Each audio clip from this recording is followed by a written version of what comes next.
alagang baboy. Puti ang batok, ang tiyan ay bilog. Ang pangalan niya ay Buboy, laging maamo, nakatutuwang pagmasdan. Si Biboy at si Buboy, laging magkasabay kumain maglaro. Si Biboy at si Buboy, sa puso ni Biboy, ang bida rito'y si Buboy. Araw-araw niya itong pinapaliguan, sa timba at tabo, sa likod ng bahay. May darak, may nilagang gulay sa kainan. Busog si Buboy, tas ang uso sa tuwa niya kay Biboy. Si Biboy at si Buboy, laging magkasabay kumain maglaro. Si Biboy at si Buboy, sa puso ni Biboy, ang bida rito'y si Buboy.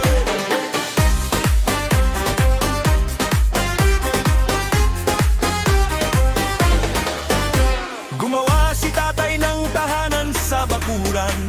Matibay, malinis ang paligid. Salamat po tatay, sigaw ni Biboy sa saya. Magkakasama silang tatlo, masaya ang isang umaga. Si Biboy at si Buboy, laging magkasabay kumain maglaro. Si Biboy at si Buboy, sa puso ni Biboy, ang bida rito'y si Buboy. Si Biboy ay may alagang baboy, puti ang batok, ang tiyan ay bilog. Ang pangalan niya ay Buboy, laging maamo, nakatutuwang pagmasdan. Si Biboy at si Buboy, laging magkasabay kumain maglaro. Si Biboy at si Buboy, sa puso ni Biboy, ang bida rito'y si Buboy.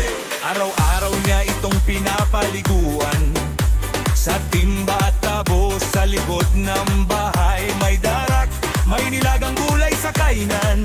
Busog si Buboy, tas ang uso sa tuwa niya kay Biboy. Si Biboy at si Buboy, laging magkasabay kumain maglaro. Si Biboy at si Buboy, sa puso ni Biboy, ang bida rito'y si Buboy.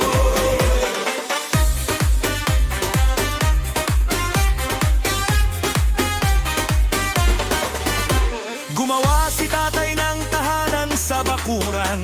Matibay, malinis ang paligid. Salamat po tatay, sigaw ni Biboy sa saya. Magkakasama silang tatlo, masaya ang isang umaga.